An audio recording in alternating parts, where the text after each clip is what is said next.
What's y'all name and where y'all from, man? Alright. Well, my name is Mervin Jr. Mer- And this is my baby Elena. We're from Greensboro, North Carolina. Yeah. And my Romanian queen right here. It's a Romanian queen right there? Yeah. How you doing, young lady? I'm alright. Okay, let's start from the beginning, man. What's y'all story, man? I see y'all out here living off the land, man. You look like y'all happy and in love. But you know, it also look like y'all, you know, going through a little storm right now. I mean, it might be a storm, it might not be. We're gonna let y'all talk about it. Let's start from the beginning, man. Let's get a little information about each one of y'all. Starting with you, bro. Okay. Well, I'm 51 years old. You know, I had somewhat of a good life. You know, when I met Elena. You know, we had a crib and everything. Had a good job. Lost my job. 8 months later, I lost my crib. But my queen is still with me. Well, that's good. That's a big thing, because usually these days, these women leave a man in a heartbeat. They lose any money, any success, any type of downfall, any type of storm. Usually, men do it too, but a lot of times women need a man that can provide and protect. So let's start. How y'all meet? Let's hear from her one time. How y'all meet? We met through a threesome. Y'all met through a threesome.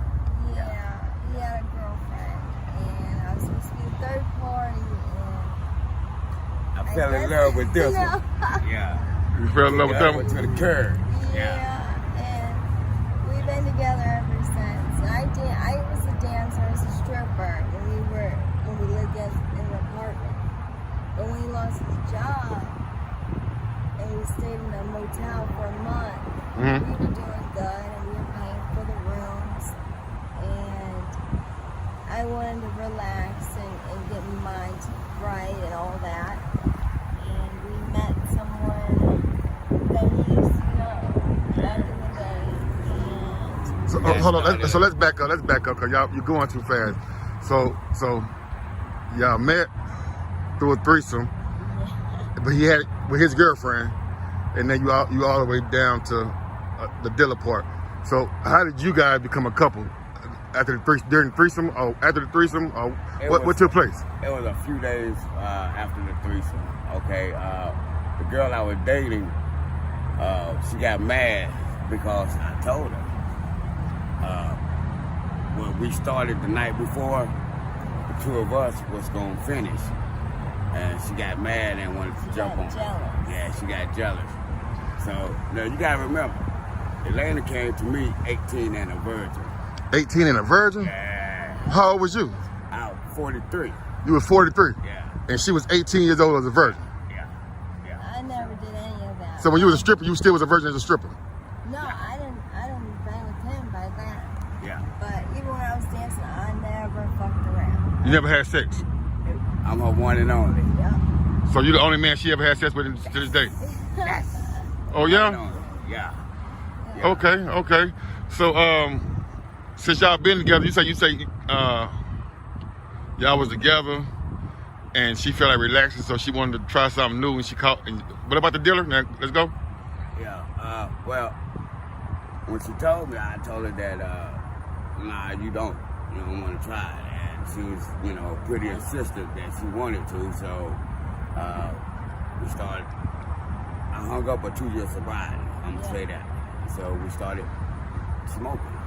So at that time, when she said that you was 2 years clean, 2 years clean. Yeah. And I hung up my sobriety because I didn't want her to fall under the wrong cook. what you mean by that? Someone that'll pimp her out, be mean to her, I didn't want no harm to come to her. I didn't know this lifestyle. Yeah. I didn't know nothing about it. Yeah, she didn't know anything about the streets, So, me being a veteran of the streets, Right. I decided that if she was gonna do it, she'd do it with someone that's gonna protect her during that time. It was, we've been smoking now for 6 years now. We've been together 8 years. We got 2 sons, Three sons. I'm sorry. Forgive me, little Sammy. Yeah. We got 3 sons. But back to the question at hand, you know, so yeah, we started smoking. Been smoking ever since. So he didn't peer pressure you or influence you, none of that stuff. You decided one day that you wanted to relax and kick back, and it was your idea. And him being the type of man that want to make you happy, he decided to use his street creds and go out there and get it for you. And ever since then, y'all been struggling with addiction. Yeah. He told me not to. He did not want me to. Right. I was persistent, like, no, I want to get my mind off of things. I'm stressed. I want something. And Right. the guy only had crack cocaine. All he had was crack So cocaine. I said, I'm going to buy it, and if you don't do it with me, I'm going to go somewhere else and do it. And he didn't want me to go somewhere else. Right. But he did not want, I can't say, Right. he told me, no, you don't want And that's what a person gonna do when they love you. Yeah. That's what a person gonna do when they love you. They're gonna always try their best to pull you in the right direction. But he felt like at that time, if you actually peer pressure him back into the lifestyle. If you want to be honest with it a little bit, I mean, but he older than you, so he ain't really a peer pressure. But at the same time, you played a major impact on his decision to relapse. Yeah. And Okay. 2 years clean, I feel bad now where I'm like, man, when I met him, he did not do any of that. It was just pot and drinking here and there. So I didn't know any of it. And, you know, I feel bad to this day But do I about blame it? Nah, because to be honest with you, at times I did want to take a hit, you know. Right. So you just influenced the thoughts you been having, fighting with anyway. Yeah. Right. I get that too. So let's talk about some of the struggles as a couple. Like, you know, living this lifestyle, and you know, you say you lost your job, you lost your crib, y'all out here on the street doing what probably, I don't know what y'all doing for y'all source of income, but at the end of the day, it's kind of hard to maintain a healthy, lovable relationship in this situation. So what's keeping? What are some of the tests that y'all done had that y'all overcame to stay together due to your drug abuse? well, it's been tough as a couple, especially with drugs involved. Yeah. Why is that? What makes it so tough? It's a lot of temptations with, I feel like on his part, a lot of women tried to come at him, and there's been Especially when they know OG got a pocket full of rocks. yeah, Oh, wait, you got a pocket full of rock. They coming, huh? Yeah, they coming. and, you know, it hurts me a whole lot, because I wouldn't do that to him, but we have got to a point where we are building on our trust, and not. Yeah, that's our biggest issue right there. Being able to trust me. Yeah, and also, what about you? Me, I've slipped up. No. What about you as far as the trust is concerned? Because you know. Oh, well, as far as trust is concerned, I trust my baby to the fullest, you know. Panhandling. See, I had a guy come up and had $10,000 in the package. How much? $10,000. $10,000. Yeah, income taxes. Package receipt. Told her, all of this can be yours just for an hour. An hour. And you know what my baby said? Hold on. She called me to the car. And I seen it with my own eyes, 10 G's in the package receipt. He said it could be hers just for 1 hour. You know what I told her? That's up to her.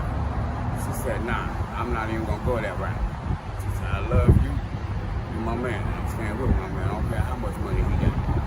Not all money is fast money. Yeah. It's not always good money, and I believe that even as a dancer, you know, some money is not good money. Oh, money ain't good money. Yeah. Right. Yeah. So what's another damaging consequence of y'all drug addiction as a couple that may put a little strain on y'all relationship? And what I mean by that, let me give you a little guidance. If y'all wake up and you broke, you ain't got no money, and she ain't had no drugs, you ain't had no drug, do it play a mental role? Do you wake up in a bad mood? Do you get aggressive? Do you argue? Do you separate? Or what? Like, you know, things like that. Like, what's going on? Well, we definitely,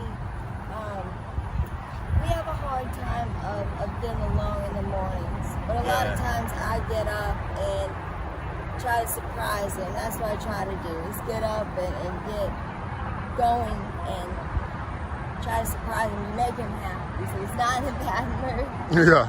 Now I heard him say it's a lot of temptation as far as women trying to holler at him. But what about you? Is there any temptation as far as, do a lot of men come at you, try to holler at you and things like that too as well? They do, but I don't see nobody. You don't see nobody but your man, and that's real love. I can't do it, and I won't do it. I don't care about how much drugs they have. If I want it, I'll go get it myself. That's right. But That's right. I can't do that. I can't. That's a good attitude. You got a lot of women who don't do no drugs, got jobs, still leave a man for another man that got more money. So let me ask you something. Let's talk about y'all kids for a minute. Y'all don't got y'all kids out here with y'all, do you? No. So what's going on? What kind of relationship y'all got with y'all kids? Y'all biological. These are biological. Your kids and her kids. Yeah. Not no step kids and none of that. No. Your kids. Yeah, our kids. Okay. So let's talk about it. We still keep in contact, It's you know. an open adoption. Yeah. We get pictures, we get letters, Updates. we get updates on a regular basis. Yeah. Dimitri, his birthday was September 26th. The oldest. The oldest. How old he turned? Dimitri is, he just turned 5. He the oldest? Yeah, he the oldest. Y'all oldest child is just 5 years old? 5 years old. Okay. Yeah. And they sent us a video of his birthday party. We had a video chat, the Sunday after. Yeah. And then Kenan's birthday is October 1st. The second son. No. The middle son. He just turned 4. Yeah. And same with him. We had a video chat. We had birthday video sent to us. You know. Let me see. And then Sammy, who's in Amsterdam, his birthday is November 2nd. So yeah, we 3 years in a row. barefoot and pregnant. Yeah, pretty much. Yeah. But when Dimitri turns 16, we're all 4 gonna sit down and explain to him why it is we put our sons up for adoption. You know, we didn't want the state to come in and take our sons that we not have no contact. Right. Through the open adoption, y'all know where they at, know they alive, talk to them on holidays and special days, and they know who their parents are. Exactly. So opposed to if the state take them, they don't even know y'all exist no more. Exactly. I get that, man. I We get don't that. want nobody to come in and come in and get them from the state and be mean to them, you know. Not to put your business out there, but my baby, she went through the system. Right. And it's not a place where, from the stories that she told us, it's not a place that. We want our kids to grow up around and Yeah. we knew we couldn't do it, so we knew this ahead of time. So we got into a good adoption agency, and they're taking care of probably better than we are. So have you ever had a job? You had a job recently? You had a job since you've been in the United States? Yeah, I was a dancer. I'm saying outside the dancing. I worked at retail at Route 21 when I was 16. When you were 16? 16 and 17. And then at 18, I stopped working. And then 19 and up until I was about 21, I was dancing. Okay. So I heard you say that you lost your job and then you lost your house. How'd that happen, bro? To be honest with you, 3 days in a row, my birthday was coming up. So it was like my birthday week, I went to work under the influence of alcohol. Under the influence of alcohol? Yeah. And No drugs? no drugs, no. At the time, I just only smoked marijuana. Okay. And my supervisor knew that because he also smoked marijuana. Right. We used to smoke together on lunch break. But he didn't tolerate the coming in under the influence of alcohol. You know, I was driving forklift, and you can seriously hurt somebody driving a forklift under the influence. It was very, very drunk. Okay, I get that. So, so where y'all staying at? Y'all got a house, apartment, you're homeless, or what's going on? Nah, we're in a tent. Yeah, we're homeless. How long y'all been in the tent? Shit. 5, 6, 5 years. Yeah. For years? Yeah. How long? 5 or 6 years. 6. Y'all been staying in the tent right now for 5 or 6 years. Yeah. Damn, that seems a little dangerous. What type of I mean, how is that? How that work? Well, you have to move from spot to spot because people get to know your path to your spot and be trying to Steal stuff? not only that, but try to wait till she receives by herself, you know. Okay, so it's a protection. It's part of your protection. Yes. Keep it moving so nobody won't get too familiar with where she at and nothing won't happen to her when you're not there. Man, that I understand that, man. That's good. So, is there any other type of dangers with that lifestyle, like like sleeping in a tent, other than? Oh yeah, it's not. I mean, somebody can come in while you sleep, you know, set your shit on fire, you know. Can walk up and just open fire on you, you You know. can be arrested for trespassing. Yeah, you know. Police will tear your shit up. Police will tear it up. Yeah. We done had that happen, you know. So, I don't know if you are, if you're not, but I'm gonna ask anyway. So, what type of steps are you taking to get your old lady out that dangerous situation? I'm saying like get you a motel room, get you a crib, or going out and get some assistance from the government, or what's going on? I'm in the process now of fighting to get my disability. Getting disability? Yeah, I got a bad heart. I gotta have a stent put in my heart. My heart issues come from my crack cocaine abuse, you know, and it only made my heart worse than what it was, you know. He has irregular heartbeats. Yeah. Okay, so what steps are you gonna take to get out the tent? Once I get my disability started, which Okay, so once you get that disability, sometimes you get your backup, everything they owe you, it'd be a large sum enough to get back on your feet. yeah, Okay, I get that, my man. attorney said that I should be getting like 2 large payments, you know, and then it'll be monthly. But instead of SSI, I would be getting SSDI, you know, because I've worked, you know, I got Social Security, you know, so yeah, it'll be Social Security disability insurance. Right, and it seemed like y'all, at least you got some type of plan. Seems like y'all really in love, man. Tell me what she mean to you right now, man. This is my heart, man. If I'm gonna say that, if God Himself came to me and gave me a decision whether she go to heaven or I go to heaven, only one can go. But it's my decision. I would look God in His face and I would tell Him, take your lane. I go to hell. Wow, that's powerful. It's my baby. What about you? What do he mean to you? He means everything to me. If I don't have him and it's like not having air or not having water. I need him. I love him. I've been with him since I've been 18. I grew up in the system, and I know it sounds really strange, but he almost like raised me. There's a lot of things that I learned from him that were positive things, just that normally regular people should know that I didn't know. I can eat. I was at a point when I first met him where I couldn't eat, and I was scared to eat, and I'd get in trouble, and I wasn't used to eating a whole full meal. And he's everything. Right. And I would never let that go. Right, that's powerful. Before we end this interview, I want y'all to do me a favor. I usually tell people to give kids advice at the end of the video, but today I'm gonna do something different. It seems like y'all a powerful couple, even though y'all going through y'all addiction struggles. Y'all love remains strong and stable. For any other couple, because there's a lot of couples that's in your same situations that's struggling with addiction together. They might be tearing them apart.